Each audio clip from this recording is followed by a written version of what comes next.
આપણે ત્યાં કહેવાય છે ને કે કમૂરતામાં તમે જો કોઈ સારો પ્રસંગ કે કોઈ ખાસ પ્રસંગ કરો તો એમાં વિઘ્ન આવે છે અને આ વાતની સાબિતી પૂરે છે વડોદરા ભાજપ. આપણે ઘણી બધી વખત સાંભળ્યું છે તખ્તા પલટ વિશે, પણ આજે વાત કરવી છે તખ્તી પલટની. નમસ્કાર, નિર્ભય ન્યૂઝ સાથે હું છું રિદ્ધિ. આપણે ત્યાં એવું પણ કહેવાય છે કે ઉતાવળે આંબા ન પાકે, અને ઉતાવળે આંબા પકવવા ગયા વડોદરા શહેર ભાજપ પ્રમુખ વિજય શાહ. અને આંબા તો ન પાક્યા, પરંતુ કેરી લેવા માટે બધા જ નેતાઓની પડાપડી થઈ. આ વાત એટલા માટે કરવી પડે છે કારણ કે રવિવારે જે વડોદરાની અંદર એક કાર્યાલયનું ભાજપ કાર્યાલયનું ઉદ્ઘાટન કરવાનું હતું અને CR પાટીલને મુખ્ય મહેમાન તરીકે બોલાવવામાં આવ્યા હતા. CR પાટીલ તો આવ્યા અને તખ્તીનું અનાવરણ પણ કરવામાં આવ્યું, અને જેમાં ફક્ત 3 થી 4 લોકોના જ નામ હતા. ભૂપેન્દ્ર પટેલ, CR પાટીલ, હર્ષ સંઘવી અને ખાસ જે વિજય શાહ છે, જે શહેર ભાજપ પ્રમુખ છે, તેમનું જ નામ હતું. અચાનક બીજા બધા ત્યાં હાજર નેતાઓને કંઈક એવું ખૂંચ્યું કે અમારું તો નામ જ નથી, અમે શું કામ નહીં કર્યું હોય? ફક્ત કાર્યાલયના નામમાં આ 4 વ્યક્તિના નામ અને ખાસ વિજય શાહનું જ કેમ નામ આવે છે? એટલે અંદરો અંદર એવું ચાલુ થયું અને પડાપડી ચાલુ થઈ. એટલે અચાનક રવિવારે જે તખ્તી લગાવવામાં આવી હતી એ સોમવારે અચાનક તખ્તી ઉતારી દેવામાં આવી અને બીજા બધા નવા નેતાના નામ ઉમેરાઈ ગયા.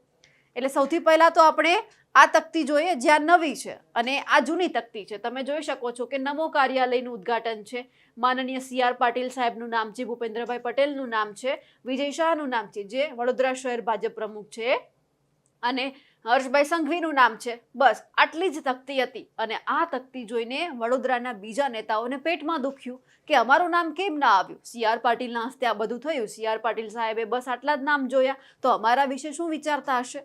એવું થઈ અને અંદરો અંદરનો ઝઘડો શરૂ થયો. અચાનક પ્રદેશના મોવડી મંડળથી આદેશ મળ્યો કે ફરી એક વખત આ તખ્તી તમે ઉતારો ને નવી તખ્તી લગાવો. અને નવી તખ્તીમાં આ બધાના જ નામ સામે આવ્યા. નમો કાર્યાલય, અહીંયા CR પાટીલ સાહેબનું નામ છે, ભૂપેન્દ્રભાઈ પટેલનું નામ છે. અહીંયા જે રીતે આપણે જોયું હતું કે અહીંયા વિજય શાહનું નામ હતું, એમની જગ્યા પર રત્નાકરજી જે સંગઠન મહામંત્રી ભાજપના છે એમનું નામ આવી ગયું, હર્ષ સંઘવીનું નામ છે, અને અચાનક નીચે નામ વિજય શાહનું જતું રહ્યું. અતિથિ વિશેષમાં જે દંડક છે ગુજરાત વિધાનસભાના બાળકૃષ્ણ શુક્લનું નામ આવ્યું, મેયર પિંકીબેન સોનીનું નામ આવ્યું, હેમાંગ જોશી જે સાંસદ છે એમનું નામ આવ્યું, ધારાસભ્ય યોગેશ પટેલ, મનીષાબેન વકીલ, કેયુર રોકડિયા, ચેતનભાઈ, આ બધાના જ નામ અચાનક આવી ગયા. કારણ કે આ બધાને એવું થયું કે અમે શું કામ નથી કરતા? CR પાટીલ સાહેબની સામે આ એક જ વિજય શાહ કેમ સારા થાય? અમારા નામ કેમ ના આવ્યા? એટલે અચાનક આ બધાના નામ ઉમેરાઈ ગયા. રવિવારે તખ્તી લગાવવામાં આવ્યા અને અચાનક તેમને સોમવારે હટાવી દેવામાં આવી અને પછી આ નવી તખ્તી મૂકી દેવામાં આવી જેમાં બધાના નામ છે. એટલે ક્યાંક અંદરો અંદર એવું પણ ક્યાંક સંભળાવા લાગ્યું કે કમૂરતામાં જે વિજય શાહને આ ઉદ્ઘાટન કરવાનું થયું કાર્યાલયનું, એ ક્યાંક ભારે પણ પડ્યું. આપણે ત્યાં કહીએ છીએ કે કોઈ સારો પ્રસંગ કરવા જાય એટલે વિઘ્ન કમૂરતામાં આવે, અને કમૂરતાની અંદર આ બધું કરવામાં વિજય શાહને આ બધું નડ્યું. આપણે પહેલેથી સાંભળ્યું છે કે વડોદરાની અંદર નેતાઓ છે તે ધમપછાડા કરતા હોય છે મોટા થવા માટે, એકબીજાના પગ ખેંચતા હોય છે, એ પણ આપણે જોયું છે. વડોદરામાં તો સૌથી વધારે રોષ હોય છે એકબીજાના અંદરો અંદરના નેતાનો કે આ કામ નથી કરતા, તે કામ નથી કરતા. આપણે સાંભળ્યું છે જ્યારે વડોદરામાં પૂર આવ્યું ત્યારે આપણે આ જ તમામ નેતાઓ પાસેથી સાંભળ્યું હતું કે કાર્યકર્તાઓ કામ નથી કરતા, કોઈ એવું કહે છે કે ધારાસભ્ય કામ નથી કરતા, અમે કેટલું કામ કરીએ, મારું કોઈ સાંભળતું નથી, અધિકારીઓ કામ નથી કરતા. આવું બધું જ આપણે સંભળાયું અને એકબીજાનો પગ ખેંચવામાં સૌથી વધારે વડોદરાના નેતાઓ માહેર છે, એ પણ આપણે જોયું છે. પણ આ તમામ નેતાઓને એ કહેવાનું છે કે જે રીતે તમે પોતાનું નામ આગળ કરવા માંગો છો વગર કામ કરીએ, એ જ રીતે તમે કામ કરીને બતાવો ને. આ તમામ નેતાઓને જેને પેટમાં દુખ્યું હશે, કારણ કે અહીંયા નામ આપણને સ્પષ્ટ દેખાય છે, આ નામ ઉપરથી આપણને એવું લાગે છે કે આ તમામ નેતાઓને સારું બનવા માટે તખ્તીમાં પોતાનું નામ ઉમેરવું ક્યાંક સારું લાગ્યું હશે. તો આ તમામ નેતાને એવું કહેવાનું છે કે તમે કામ કરીને નામ ઉમેરો ને. તમે ક્યાંક એવા સારા કામ કર્યા ના હોય તો એટલા માટે વિજય શાહને એવું ના લાગ્યું હોય કે નામ ઉમેરું. તમે એ કામ સારા કરીને બતાવો ને, જેથી કરી એવું પણ લાગે કે તમે કામ કરો છો તો તમારા નામ આવે છે. વગર કામ કરીએ તમારે બધાને નામ જોઈએ છે, એ તો ક્યાંથી ભેગું થશે?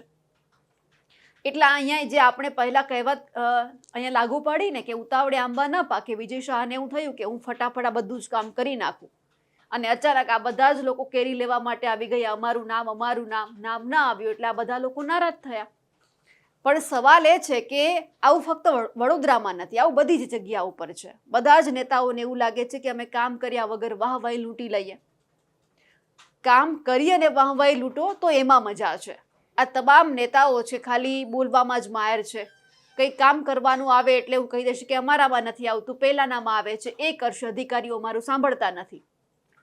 તમને એ સત્તા ઉપર બેસાડ્યા છે તો તમે એવું બોલી જ કેમ શકો કે અધિકારીઓ તમારું સાંભળતા નથી, અધિકારી રાજ છે?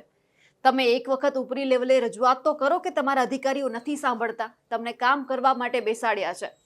અમારે તમારી પાસે નથી આવવાનું કામ લઈને. તમે નેતા બન્યા છો, સાંસદ બન્યા છો, ધારાસભ્ય બન્યા છો, તો તમારે અમારી પાસે આવવાનું છે. જે રીતે મત માંગવા માટે આવ્યા હતા એ જ રીતે કે તમને કોઈ તકલીફ તો નથી પડતી ને? કઈ તકલીફ પડતી હશે તો અમે બેઠા છીએ. આવું બોલવા માટે કયા નેતા છે? કયો એક નેતા મને તમે બતાવો કે આવું બોલીને બતાવે છે કે તમે અમારી પાસે ના આવો, અમે તમારી પાસે આવીશું. તમને જે તકલીફ પડી રહી છે એમનું સમસ્યાનું નિવારણ અમે તમારી સાથે બેસીને કરીશું. એક સાંસદ, એક ધારાસભ્ય, એક મેયર આવું કોઈ જ નથી બોલતા. ખાલી આવે છે ચૂંટણી સમયે કહેવા માટે કે આમ કરી દઈશું, તેમ કરી દઈશું, પરંતુ જ્યારે કામગીરી કરવાનો સવાલ આવે છે ત્યારે બધા જ લોકો એવું કહે છે કે તમે ક્યાં મત આપ્યા છે અમે તમારું કામ કરીએ? આ સાંભળવા માટે તો તમને મત નહોતા જ આપ્યા. આ તમામ ધારાસભ્યને કહેવાનું છે. વડોદરાની અંદરથી જ આવા સૂર ઉઠ્યા હતા. આ તમામ નેતાઓ જે વડોદરાના અમુક ધારાસભ્ય છે બોલ્યા જ હતા કે તમે અમને ક્યાં મત આપ્યા છે કે અમે તમારું કામ કરીએ? અરે સાહેબ, મત જેને પણ આપ્યા હોય, તમે પદ ઉપર તો બેઠા છો ને, કામ તમારે કરવાનું છે. ખાલી ફક્ત તકતીમાં તમારું નામ આવે એમનાથી ખુશ ન થાવ. આજે જ તમારા જ વડોદરામાં એક રાત્રે કોઈક શહેનશાહ આવીને પોસ્ટર લગાવીને ગયા છે સાંસદને ટકોર કરતા કે સાંસદ તમે કામ કરો. ક્યાં ગયા યુવાન સાંસદ? ચમત્કારના વિકાસની વાત કરો છો તો ક્યાંક બળાત્કારની પણ વાત કરો. ક્યારે ન્યાય અપાવશો? આ એ જ સાંસદ હેમાંગ જોશી છે, એમને કહેવાનું કે તમે જે આ માથાકૂટ કરો છો સંસદની અંદર ધક્કામુક્કી બાબતે, રાહુલ ગાંધી ઉપર તમને ખખડાવવાનો સમય છે તો એક દીકરી માટે બોલવાનો સમય નથી? તમારા જ વડોદરામાં ઘણી બધી આવી દુષ્કર્મની ઘટના બની છે. બોલ્યા એક વખત? ભરૂચની બોલવાનું અમે તમને નથી કહેતા. વડોદરામાં જેટલી ઘટના બની એમના વિશે તો બોલો. તમને એફઆઈઆર કરવાનો સમય છે, રાહુલ ગાંધી ઉપર બોલવાનો સમય છે, તો એક દીકરી ઉપર તો તમે નિવેદન આપો કે અમે ન્યાય અપાવીશું. ભરૂચના નેતાઓ મથી રહ્યા છે ન્યાય અપાવવા માટે. તમે કઈ દીકરીને ન્યાય અપાવ્યો વડોદરાની એ પણ કહેજો. અને પછી જ્યારે આવા પોસ્ટર લાગે એટલે તમને એવું લાગે કે ક્યાંક લોકો મારા ગાલ ઉપર તમાચો મારી રહ્યા છે. અમે નથી મારતા, કોઈ બીજા પણ નથી મારતા. તમે જાતે જ પોતાના ગાલ ઉપર તમાચો મારો એવા કામ કરો છો. એટલા માટે કે જ્યારે કામ કરવાનું છે ત્યારે તમને કંઈ જ નથી દેખાતું. ફક્ત એવું દેખાય છે કે અમારું નામ કેમ ના આવ્યું. તમે કામ કરીને બતાવો એટલે અહીંયા આપોઆપ તમારું નામ આવી જશે. અહીંયા તમારે ઉમેરવું નહીં પડે. એટલે જે વિજય શાહને પણ ક્યાંક એવું લાગ્યું હશે કે ફટાફટનું કાર્ય, જે અમારું કાર્યાલય છે તેમનું ઉદ્ઘાટન કરી નાખું. CR પાટીલ સાહેબ દિલ્હીથી આવ્યા છે, પછી આવો બીજી વખત મોકો મળે કે ન મળે વાહવાઈ લૂંટવાનો, એક વખત હું પણ લૂંટી લઉં. એટલે ક્યાંક આખું કાર્યાલયનું ઉદ્ઘાટન થઈ ગયું અને કોઈને જાણ કર્યા વગર પણ આ તકતી બનાવી દેવામાં આવી હોય. પછી અચાનક બીજા બધા નેતાને પણ એવું થયું હશે કે અમારું નામ તો આમાં છે જ નહીં, તો અમે કઈ રીતે સારા બનશું? સાહેબ, છેલ્લી વખત એ પણ કહેવાનું છે કે સારા બનવા માટે તકતીમાં નામ આવે જરૂરી નથી. તમે સારા કામ કરીને બતાવો. સાંસદ હોય, ધારાસભ્ય હોય, એ મનમાં ન રાખો કે અમે તમને મત આપ્યા છે કે નથી આપ્યા. તમે હોદ્દા ઉપર તો બેસી ગયા છો ને. ના બેઠા હોય તો એ બીજી વાત છે, પણ તમને હોદ્દો મળી ગયો છે, ધારાસભ્ય બની ગયા છો, સાંસદ બની ગયા છો, તો તમે જે લોકોએ મત નથી આપ્યા એમનું ના વિચારો, પણ જેમણે આપ્યા છે એમનું તો વિચારો. એમની સુરક્ષા તો કરો. પછી અહીંયા શાબાશી લેજો કે અમારું પણ નામ છે.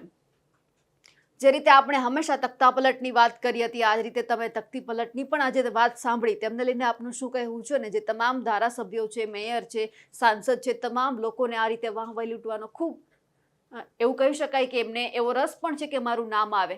ક્યાંક કામ કર્યા વગર પણ આ લોકોને વાહવાઈ લૂંટવી છે. તેમને લઈને આપનું શું કહેવું છે? કમેન્ટ કરીને ચોક્કસથી જણાવજો. સાથે જ અમારી નિર્ભય ન્યૂઝ ચેનલને લાઇક, શેર અને સબસ્ક્રાઇબ કરવાનું ભૂલશો નહીં. નમસ્કાર.